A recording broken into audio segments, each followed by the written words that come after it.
Proclamación del Santo Evangelio según San Mateo. En aquel tiempo dijo Jesús a sus discípulos: Vosotros sois la sal de la tierra, pero si la sal se vuelve sosa, ¿con qué la salarán? No sirve más que para tirarla fuera y que la pise la gente. Vosotros sois la luz del mundo. No se puede ocultar una ciudad puesta en lo alto de un monte.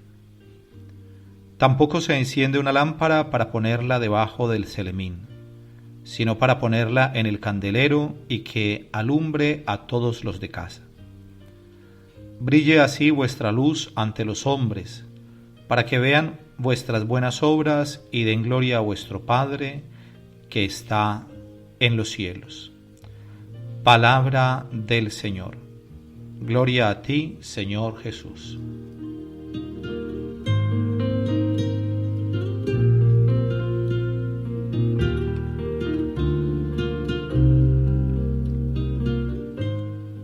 Queridos hermanos, estamos en el quinto domingo del tiempo ordinario. Y hoy Jesús nos recuerda la vocación que tenemos todos: ser sal y ser luz.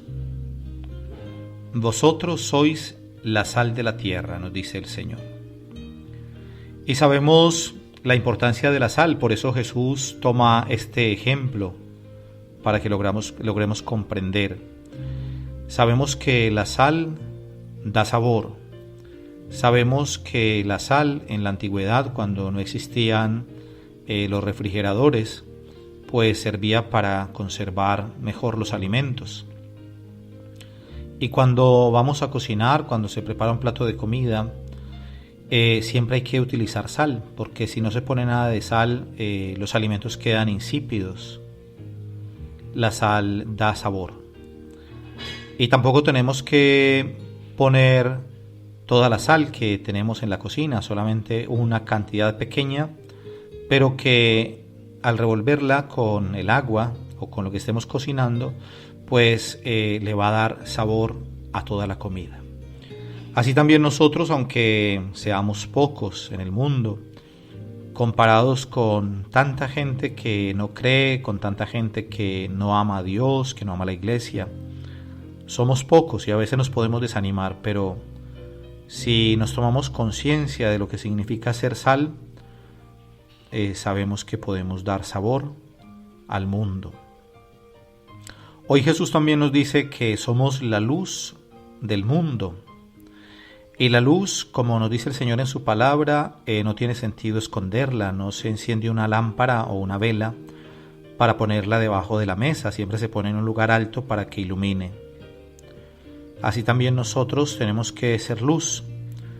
No nos podemos avergonzar de nuestra condición de creyentes. A veces mucha gente vive su experiencia de fe en el ámbito de lo privado. De pronto sí va a la iglesia, va a misa, pero con amigos que saben que piensan diferente, que a veces se refieren mal contra la iglesia, contra Dios, contra los sacerdotes. Pues sencillamente se quedan en silencio porque tienen miedo de ser ridiculizados, tienen miedo de que se burlen, de que piensen que ellos viven en otra época, que hay que evolucionar, que hay que estar a la vanguardia y que quienes creen pues son como de otra época. Entonces pues la gente tiene un poco de temor y de reparos humanos en ese sentido. Pues hoy el Señor nos invita a no tener miedo, a no tener vergüenza de nuestra condición de creyentes. Pero esta llamada del Señor, cuando dice en la palabra que si la sal se vuelve sosa, pierde su sabor, se desvirtúa, no sirve para otra cosa sino para que sea tirada afuera y que la gente la pisotee, pues también es una palabra fuerte del Señor, no solamente para los laicos, sino para todos, incluida la jerarquía de la iglesia. Y nos damos cuenta que muchas veces ante tantas realidades del mundo, la iglesia también tiene miedo, ¿no? Los jerarcas de la iglesia, obispos, cardenales, sacerdotes, a veces tienen miedo de proclamar la palabra porque a veces la palabra de Dios es dura, es fuerte. Y entonces prefieren conservar la simpatía de los amigos, el que digan, bueno, este cura, este sacerdote siempre dice cosas agradables, nos levanta el ánimo a todos, pero al final nunca nos confronta, nunca nos dice cosas duras que a veces la gente no quiere oír. Y entonces la iglesia parece que a veces tiene miedo, ¿no?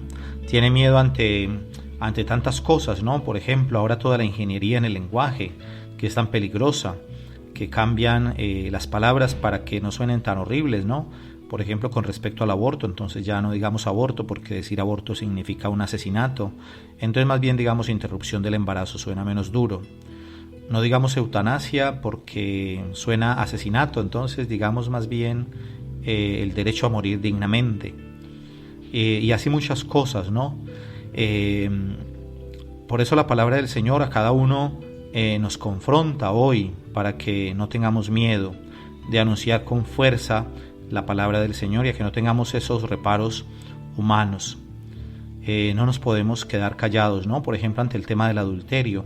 Entonces, no digamos adulterio porque la iglesia no tiene que meterse en eso, la gente es libre, la gente puede tener las parejas que quiera, pueden estar con una persona hoy, mañana con otra, después con otra, y eso no le compete a la iglesia. Entonces ya la iglesia pues prefiere muchas veces no decir en los documentos oficiales adulterio, sino que digamos situaciones irregulares, ¿no?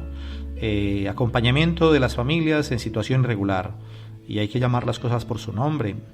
Precisamente en la lectura de ayer de la misa del viernes, precisamente Juan el Bautista le cortan la cabeza por decir la verdad, por decirle a Herodes que no le estaba permitido tener por mujer a Herodías, estaba en adulterio porque estaba con la mujer de otra persona, y más grave aún porque era la mujer de su hermano, era la esposa de su hermano.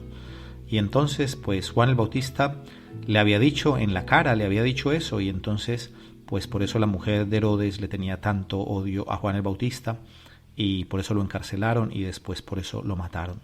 Entonces no tengamos miedo de llamar las cosas por su nombre, que a veces también hemos interpretado mal el tema de la misericordia. Entonces decimos, sí, Dios es misericordia, pero a veces hacemos una caricatura de Dios, porque decimos es misericordia, pero también Dios es justicia, y entonces desvirtuamos, ¿no?, la palabra del Señor. Jesús es claro y dice las cosas por su nombre, pues nosotros también, que somos sus discípulos, tenemos que anunciar la palabra del Señor sin temor. Y quisiera también hacer alusión a la segunda lectura de hoy, que habla San Pablo a los Corintios. Está diciendo Pablo que no es la elocuencia, no es las palabras rebuscadas, no es la sabiduría humana la que logra transformar los corazones de las personas. Él mismo se siente frágil, se siente temeroso ante la gente, porque él sabe que la fuerza de su predicación no va a radicar en sus palabras, es Cristo. Por eso dice, yo no me glorío en otra cosa, sino en Cristo y este crucificado. Entonces tenemos que recordar que Cristo ha resucitado, que Cristo vence la muerte, pero Cristo también es un Cristo crucificado, y a ese es el que nosotros anunciamos, un Cristo que ha vencido a la muerte, pero que desde la cruz precisamente ya ha vencido al mal, ha vencido al maligno. Y nosotros no podemos pensar en los triunfos humanos. A veces también una de las cosas dolorosas y graves, duras de la iglesia es que muchos hermanos sacerdotes han pensado que la fuerza de la evangelización es el predicar muy bien, el tener muchas palabras y el ser como una estrella, ¿no? A veces nos hemos creído estrellas, ¿no? Entonces la gente se convierte porque yo hablo muy bonito, porque yo digo cosas muy importantes, y la gente queda descrestada escuchándome hablar porque sé mucho. Pues no es eso lo que transforma a las personas, a los corazones de la gente. Es Cristo el Señor. Por eso nosotros los sacerdotes tenemos que antes orar ante el Señor por la comunidad a la que nos vamos a dirigir, para que sea el Señor el que toque los corazones, porque es la fuerza de la palabra de Cristo la que transforma el corazón de las personas. no somos nosotros somos siervos inútiles. Es verdad que si el Señor nos ha regalado un carisma, nos ha regalado un don, un talento, pues ese talento lo tenemos que poner a fructificar, no lo podemos enterrar. Y por eso también la responsabilidad de los sacerdotes, de preparar bien las homilías, no es simplemente llegar a la sacristía y bueno, vamos a ver de qué es el evangelio de hoy, ¿no? Y a ver qué se me ocurre y qué le digo a la gente. No, eso es una irresponsabilidad y una falta también de amor y de caridad a aquello que hemos recibido. Si hemos recibido este carisma y hemos recibido este don de la Iglesia, pues también tenemos que ser responsables en formarnos bien y en poder preparar bien las homilías, pero sabiendo que la fuerza no depende de tu elocuencia, no depende de tus palabras, sino que es Cristo el Señor el que transforma los corazones. Bueno, queridos hermanos, una bendición muy grande en el nombre del Padre, del Hijo y del Espíritu Santo. Amén. Y una feliz semana para todos. También damos las gracias a la Barca del Padre, que con tanta generosidad pues nos sube mi homilía, esta predicación a las redes sociales. Un abrazo grande.